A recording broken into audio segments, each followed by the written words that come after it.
একদিন একটি গাধা মনের সুখে রাস্তা দিয়ে গাড়ি চালিয়ে যাচ্ছিল।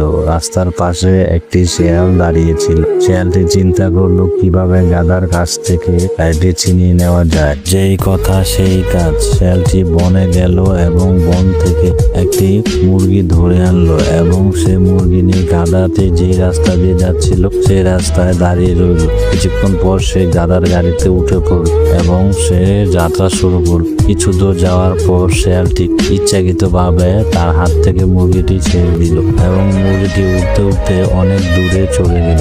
গাধাটি মুরগিটির পেছনে পেছনে দৌড়ে মুরগিটিকে ধরতে গেল। মুরগিটি অনেক উপরে থাকায় গাধাটি মুরগিটি ধরতে পারল না এবং সে না দৌড়েই ফিরে আসে।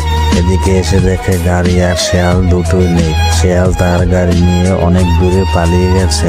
গাধার বুঝতে আর দেরি হলো না যে এগুলো শেয়ালের চাল ছিল। এখন সে কি করবে কোনো কিছু বুঝতে না পেরে সে মনের দুঃখে কান্না করতে শুরু করলো।